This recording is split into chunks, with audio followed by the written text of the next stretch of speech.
Section 6.4, Slope of a line and Slope-intercept form. This video will help you estimate the slope of a graphed line, identify the slope of a line given 2 points, use the slope-intercept form of an equation, and use the horizontal and vertical forms of an equation. Estimate the slope of a graphed line. The slant, pitch, steepness, or grade of things is an important concept in the modern world. Notice we talk about here about the grade of a road, the pitch of a roof, and also the pitch of an airplane. And so this plays an important role in our world, and so we use this in mathematics. And so we need mathematics to talk about this sort of this. So we need mathematics to talk about this idea accurately. So in mathematics, we call the steepness or direction the line is traveling the slope. The slope of the line in mathematics is defined by the ratio of vertical change. So vertical change, how much it changes up or down, compared to how much it changes horizontally, left or right. And so here it is, vertical change over horizontal change. And when we're talking about our graph down here, so when we're talking about our graph, our vertical change is the change in y, how much y is changing. And that's what we have written right here, change in y. The shorthand for that, the delta symbol, is change. So this is the shorthand for that, change in y, compared to how much x is changing. And remember, x, our x-axis, goes left and right here. So how much x is changing. For example, the slope of this line right here is negative 2/3, because y changes negative 2 every time x changes 3. So notice if I picked a point here on the graph, like here's a nice place where it crosses our crosshairs, and I'll find another place where it crosses the crosshairs. Notice between these 2 points, traveling from this point to this next point, notice I go down 2 units in the y direction, and then over to the right, positive 3 units in the x direction. So down 2, over 3. So we would say the slope of this line, and we use the letter m to define slope. I don't know why we use m. I think s was already taken for speed. So we use m for slope, is how much y changes compared to how much x is changing. All right, example 1. Identify the slope of each line. So we want to look at the line, and what we want to do to identify the slope is we want to figure out how much y is changing compared to how much x is changing. So what we want to do is we want to look on the graph and find a place where it, crosses some of the crosshairs here so we can get a nice accurate point. And it looks like this one has lots of them. Notice every time on this diagonal we're getting another point. So we could use any of these 2 points. We could use here, and I'll go up a couple more and try here, let's say. So let's see, from this point where it crosses the crosshairs up to this point where it crosses the crosshairs, let's see how much y is changing. So from this point to that point, we have a change in y of 1, 2, 3. And so now let's look at how much x is changing. So from here over to here, which is the x movement, is also 1, 2, 3. So this is a slope of 3 over 3, or just 1. And notice, regardless of whatever points I picked, like let's say I picked this point right here as my next point crossing the crosshairs, notice then my y change would be up 1, my x change would be over 1. So I'm still going to end up with that same slope of 1. So no matter which points you pick on the graph, once you simplify the fraction, you're going to always end up with the same slope. All right, let's look at the slope of the second line here. So again, we want how much y is changing to how much x is changing. So let's pick a point. Here's one where we cross, and then let's see, here's another one where we cross. So let's see, from this point to this point, y is changing at nothing at all. So that change in y is 0. My change in x is 1, 2, 3 units. So 0 divided by 3 is just 0. So this line has a slope of 0. So notice, any sort of horizontal line like this is going to have a slope of 0 because y is never going to change. Notice this angle here, going back to this line here, notice it was traveling at a 45-degree angle, basically, up the graph. And that's because y is changing equally the amount that x is changing. So anytime we have an equal amount of change like this in a 45-degree angle, we're going to get a slope of 1. So here's one now, perfectly vertical line. And so change in y over change in x. Let's pick 2 points on here. I'll start there and maybe try that one there. So y is changing from these 2 points 1, 2, 3 units. x is changing. It's not going left or right at all. So that's 0. So this slope, 3 divided by 0 now, that's undefined. So anytime we have a vertical line like this, we end up with a slope that's undefined. Let's look at this final line here. So notice our first line here traveling up at a 45-degree angle, uphill at a 45-degree angle, had a slope of 1. We might anticipate a line traveling downhill kind of at a 45-degree angle to have a slope of -1. Let's see if that's the case. So I'll pick 2 points here. My change in y is 1, 2, 3, and that's, notice I'm going down, so that's -3.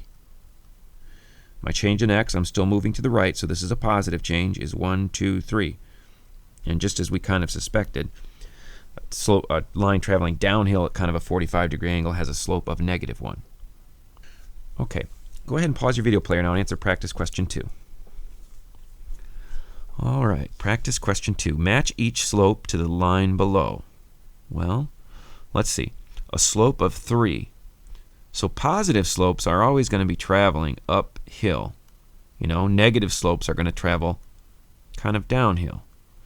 So a slope of 3, we got to be traveling uphill, and we got to be traveling uphill pretty steep. You know, this is about a slope of 1, traveling uphill at kind of a 45-degree angle. A slope of 3 is going to be even steeper than that. So I'm guessing it's going to be this one right over here on the right. But let's double check that for sure. So here's a point where it's crossing. Here's a point where it's crossing. Let's look at the slope of that line. So my y change is up 1, 2, 3. My x change is 1. So sure enough, there's my slope of 3. A slope of 1/3. So this is still going to be traveling uphill, but not quite as steeply. You know, when we get below 1, x is changing faster than y, and so we get kind of a not such a steep line. So I'm guessing it's going to be this line right here, a slope of 1/3. Let's double check to make sure here. So there's a point, there's a point. So notice my y change is just 1, up 1, and my x change is over 1, 2, 3. So sure enough, that's a slope of 1/3. A slope of 0 means we're not going to have any y change at all. Remember, change in y over change in x. A slope of 0 means we're never going uphill at all. And that's what this one is. This one is never changing in the y direction at all. So no matter what value I put down here for x, this is still going to give me a slope of 0. So that one goes there. My slope of 1/3, a nice gradual kind of uphill climb. A slope of 3 is a pretty steep uphill climb. Go ahead and pause your video player now and match. Go ahead and pause your video now. Go ahead and pause your video player now and answer practice question 3. All right, question 3. Slope of -1. Well, we're traveling downhill kind of at a 45-degree angle, so there's a slope of 1. A slope of -5, and that means we're going to be traveling downhill very steeply, so that's going to go with that one there. And then an undefined slope. Remember, an undefined slope has 0 in the bottom, so our change in x is going to be 0 in the bottom, because a slope that's undefined has 0 in the bottom. So it doesn't matter what y value I put up here, divided by 0, I'm still going to get undefined. So that means x is changing not at all. And you'll notice in this line here, x is always the same thing. It looks like x is always going to be 1, 2, 3, -4. So it looks like x is always -4. So there's actually no change going on here with x. So that is a slope that's undefined. Example 4. Identify the slope of a line given 2 points. So find the slope of the line that passes through each pair of points. Okay, let's start looking here. So remember, slope is change in y over change in x.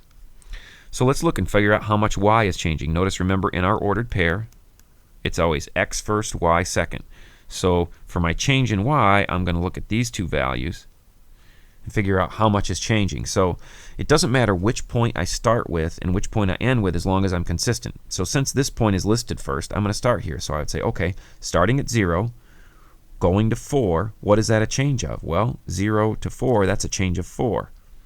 Now let's look at the change in x. Starting at 0, moving to 3, that's a slope of 3. Sorry, that's a change of 3. So our slope then between these 2 points is going to be the slope 4/3. Now we want to leave this slope in improper fraction form.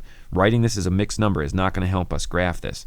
So slopes, anytime we're writing slopes, we usually want to keep them as a fraction. And if they're an improper fraction, we definitely want to keep them in that form and not write them as a mixed number. All right, let's look at this next one. Change in y over change in x. Let's see, if I start at 4, now this is change in y, start at 4 and go to 2. Notice I'm going down then, starting at 4, moving to a smaller number, so this is a negative movement.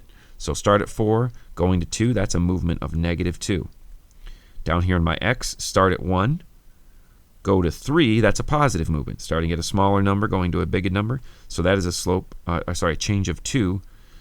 So this is going to be a slope of -1. Now I just mentioned we would want to write this as a fraction if we were graphing it. So as a fraction we would write it like this, -1 over 1. All right, let's find the slope here. Change in y over change in x. Starting at 5, going to 2, we're moving from a larger number to a smaller number, so that's a negative movement, that's -3. Now starting at -3 and going to -5, remember -5 is smaller than -3. So again, we're still moving in a negative direction here. So -3 to -5 is -2. Now notice, both of these numbers are negative. This division symbol means division. So a negative divided by a negative is positive. So anytime we get a fraction like this with 2 negatives in it, we want to write it as the positive. So that's actually a slope of 3/2. Go ahead and pause your video player now and answer practice question 5. All right, question 5, we're asked to find the slope between these 2 lines. Change in y, change in x. Let's take a look. First with y, starting at 0, going to 6, that's a change of 6. For x, starting at 0, going to -2, that's a change of -2. So we want to simplify this fraction. Notice it's going to end up being a negative fraction. And it's going to end up being -3 over 1 when we simplify it, just dividing out the common factor of 2 in each of those. All right, let's go to the next one here. Change in y over change in x. Starting at 5, going to 2, that's a negative movement. Starting at a big number, moving to a smaller number, so that's a movement of -3. Starting at 2, moving to 1, again, we're moving in a negative direction. Bigger number, smaller number, so that's -1. So this slope is actually going to be +3 over 1. All right. Change in y, starting at -5, going to -2. Notice -2 is bigger than -5, so this is a positive movement. That's a positive movement of 3. Starting at -3, going to -6. -6 is a smaller number, so we're moving in a negative direction here. Starting at -3, going to -6, that's going to be -3. So our slope here is going to be -1, or as a fraction, -1 over 1. Use the slope-intercept form of an equation. So what we can do now, using this idea of slope, and given one other thing, which is the y-intercept of a graph, and all that means is where our line crosses the y-axis is called the y-intercept. If we get those 2 pieces of information, we can actually graph very quickly equations. We can take an equation and we don't have to now find a bunch of points. We can just look at the equation as long as it's in slope-intercept form and quickly graph it. And so here's what slope-intercept form looks like. If we organize the equation where we have y all by itself on one side of the equation equals x on the other side, whatever number is getting multiplied by x, or whatever number out front of x here, that's going to be the slope of our line. And then this b is going to be our y-intercept. And again, the y-intercept is just where this thing crosses the y-axis. So it's organized so we can quickly identify the slope, m, and the y-intercept, b. So if I look at this equation right here, notice the slope of this equation is going to be the number that's right out in front of my x. So I would say, okay, the slope of this line is going to be -2 over 1. I want to write it as a fraction when I'm talking about graphing it. And then notice right here in this spot, whatever's written here is going to be the y-intercept. And notice the y-intercept here is 1. And so I can start graphing this given this information here. So I would say, okay, this is my starting point. This thing is going to cross the y-axis at the point 1. So that's right there. That gives me the first point on my graph. Then I can use this slope negative 2 over 1 to find another point on my graph. So I'd say, okay, this says that y is changing negative 2 every time x changes 1. So I would come to this point here and I would say, okay, y is going to change negative 2, which means I'm going down 2. X is going to change 1. And notice I get the next point on my graph. Continuing with that slope, down 2 over 1. I get the next point on my graph, and so on and so forth. So I can quickly take this equation when it's organized this way and graph it. And this equation organized this way is called the slope-intercept form. All right, let's take a look at some examples to help you understand how to graph using the slope-intercept form. Okay, example 6. So we're asked to graph this, and notice it's already organized right in the slope-intercept form. Remember, y equals mx plus b. So some number in front of x, and then either plus or minus some number here for my y-intercept. So if I look at this, the slope is going to be 3/4. And my y-intercept, notice it's minus 2, so my y-intercept is going to be negative 2. So this is my starting point. I would say, okay, this thing is going to cross the y-axis here at negative 2. Now I'm going to use this slope, change in y over change in x, so it looks like y is changing 3 every time x changes 4.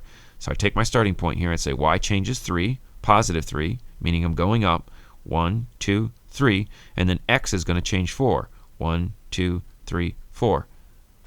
And I graph the line. All right, let's take a look at example 7 here. Okay, graph this. It's already written in slope-intercept form, y all by itself, some number times x, and then some number at the end. So let's look at my slope here. My slope now is going to be negative 5 over 4. And notice what I did with that negative sign. Notice it was written out front. So I can move this negative sign up to the top. That's still a negative fraction. Negative 5 divided by 4 is still a negative fraction. Or I could move it to the bottom. Either way, it's still going to be a negative fraction. What I cannot do is this. Negative 5 over negative 4. I don't want to do that because that's actually a positive slope. So we'll erase that. The reason I want to move this negative symbol, either the top or the bottom, is because it's easier to graph if I make one of these numbers in the slope negative and the other one positive. All right, the other thing I get from my equation here is that the y-intercept is 3. So that's my starting point. This tells me this thing is going to cross the y-axis at positive 3. So crossing the y-axis right here. Now, let's take a look at this first slope. Negative 5 for the change in y over positive 4 for the change in x. So I would start at my point here and I would say negative 5 for the change in y, 1, 2, 3, 4, 5, then positive 4 for x, 1, 2, 3, 4. So then I would graph this line. Now it's important to be able to think about this negative slope in two ways, because watch what would have happened had I picked this as my negative slope. Notice if I had moved the negative down here, I would have had a change in x, a change in y of positive 5. So I would have started at this point and I would have gone up 5, 1, 2, 3, whoops. I would have gone off the graph. So had I tried this one initially, I would have found that I started to go off the graph and I would say, oh, wait a minute, let me try moving the negative to the top and see if that one lines up and lands on the graph. So that's important to be able to move that negative around. All right, go ahead and pause your video player now and answer practice questions 8 and 9. Okay, so for 8, my slope is negative 2 over 3, or positive 2 over negative 3. Y-intercept of 1. So let's see, it's crossing the y-axis at 1. Change in y is negative 2, so down 2. Change in x is positive 3, so over 3. 1, 2, 3. And if I wanted to do that again, down 2 over 3. 1, 2, 3. It would still fit on my graph. So there's the graph of my line. All right. Let's see here. Slope of just 3. Now I want to think about that as a fraction. So I would think of this as 3 over 1 and a y-intercept of negative 4. So I'd say, okay, this is my starting point. It's crossing the y-axis at negative 4. And my slope is 3 and 1. So my y changes 3. 1, 2, 3 every time x changes 1. And if I wanted to do another one, 1, 2, 3 over 1. There would be the graph of that line. Go ahead now and pause your video player again and answer these two practice questions. All right, practice question 10. Notice 10 is not in the right form. We want it to look like this, y equals mx plus b, meaning we want y all by itself. y is not all by itself right now. So what I want to do first is add 3x to both sides. Then my equation will look like this. Y equals 3x minus 1. Now it's in the right form. Now it's looking like this form. So now I'm ready to start graphing it. My starting point, my y-intercept is -1. And my slope is 3, so I'm going to think of that slope as the fraction 3 over 1. So I would go up 3, 1, 2, 3 over 1. Up 3, 1, 2, 1, 2, 3 over 1. So then go ahead and graph my line. One thing too here, make sure we're putting arrows on the end of your graphs here, because that indicates that this line is going to continue on forever. All right. Question 11, write an equation of the graph line. Oh, okay. So what we want to do here to write an equation is just fill in this information. All we need to know is the slope of the line, and we need to know the y-intercept of the line, and we're able now to write an equation. So not only can we take this in slope-intercept form and go from equation to graph, we can also quickly go from graph back to equation. So let's see. Let's first find the y-intercept. Where is this thing crossing the y-axis? And so you notice it's crossing the y-axis right there, and that is at down 2 units. So my y-intercept is -2. Now let's find the slope of this line. All we got to do is find 2 places here it crosses crosshairs and determine the slope. So there's one, there's another. So it looks like for my slope here, I'm going down 1, so my change in y is -1, and my change in x is 1, 2, 3. So down 1 over 3. I have all the information now I need to write an equation. I know my y-intercept, I know my slope. So I would say, okay, y equals -1/3 x minus 2. Notice my slope is going right in there in front of the x, and my y-intercept is going right there on the end. Go ahead, pause your video player now and answer these practice questions. All right, question 12. Notice it's not written in the right form. So I would want to subtract 5 from both sides. So it would look like this, 1/4 x minus 5. Now I've got what I need. Starting point, my y-intercept is -5. My slope is 1/4. So y changes 1, up 1, +1 every time x changes 4. 1, 2, 3, 4. All right. Write the equation of this line. Well, all I'm looking for is the slope of the line and the y-intercept, and then I've got the equation. So let's start with the y-intercept. The y-intercept looks like now it's going from the origin here up +2. My slope, well, all I need to do is pick 2 points. Looks like that. So it looks like my change in y is down 2, and my change in x is to the right, or +1, 2, 3, 4. So it looks like -2 over 4. Now notice that fraction can be simplified. -2/4 is actually -1/2. And had I seen this down on the graph, notice it crosses right here at the crosshairs as well. So if I would have seen that on my graph, I would have gone down 1 over 2 and gotten to -1/2 right away. But it doesn't matter. Any points you choose, once you simplify the fraction, you'll end up with the same slope. So now I have to remember this form, and this is something you want to memorize. Y equals mx plus b. All I got to do is fill in the slope, which I know is -1/2. And then fill in the y-intercept, which is positive or +2. So there's the equation of this graphed line. Go ahead now and pause your video player and answer these next 2 practice questions. Okay, so 10 is getting a little bit tougher here because this thing is really not organized. We want y equals mx plus b. So we need to move this 6, and we need to divide by 2. So the first thing I'm going to do is I undo addition or subtraction first. So then I have 2y equals -x minus 6. Now what I want to do is I want to divide this 2 out to get y all by itself. So I'm going to divide everything on both sides. Remember, I have to divide both sides by 2, and that means I have to divide everything on both sides by 2. So over here, this works out nice. 2y divided by 2, that gives me y all by itself. Here I end up with this, -x over 2, and I'm going to write it like that for a second. I'll change it in just a second, and so we can graph it. Now let's look at this last one. -6 divided by 2, well, that's going to be -3. Now, it's a little bit hard to see this slope in here. What this actually is it's -1/2 x minus 3. All right, notice if I take this x and bring it down to the side, there's going to be a 1 left up top there. And so that's why this thing becomes -1/2 x minus 3. Once I have it in this form, now I'm ready to graph it. My y-intercept is -3. My slope is -1/2. Well, that means I can make either one of those negative. I've been doing the top for a while, so let's make the bottom negative. So +1 over -2. So that means I would go up 1, but now instead of going to the right, I'm going to go to the left 2. So 1, 2. And if I want to get another point, up 1, to the left 2, and connect those dots. Okay. Question 11, write the equation of this line. So again, we're looking for this. Make sure you write this down a bunch of times. That will help you memorize this. So we need to know the slope. We need to know the y-intercept. We'll start with the y-intercept. Where is this thing crossing the y-axis? Looks like right here. So let's see. 1, 2, 3, well, 1, 2, 3, 4, 5. So y-intercept of 5. Let's check out a slope now. It looks like right about there. So that would be change in y is 1, 2, 3. Change in x looks like 1, 2.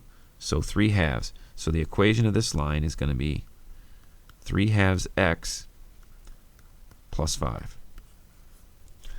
Use the horizontal and vertical forms of an equation. So the equation of a vertical line will always have the form, it will have the variable x in it, and then x will be equal to some number. And that's why we've put a c there for it, so that c can represent any number. The equation of a horizontal line will always have the form y is equal to some number. So if we take a look here, x equals c,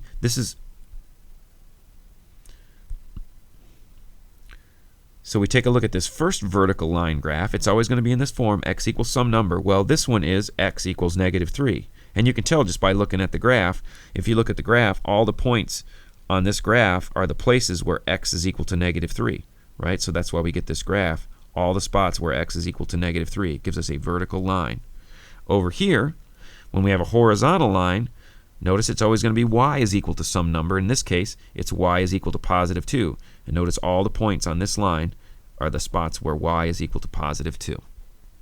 Go ahead, pause your video player now and answer these practice questions.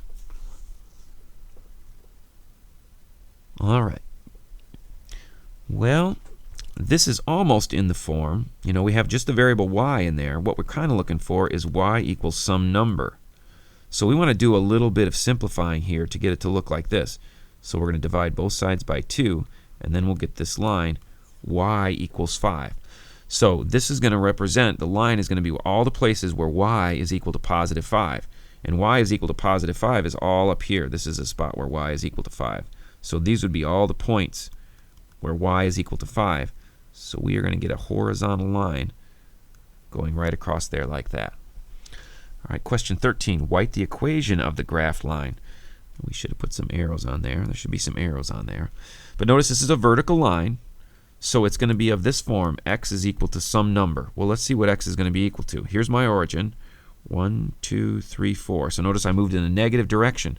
So all the points on this line are the places where x is equal to -4. So that's going to be the equation of that line.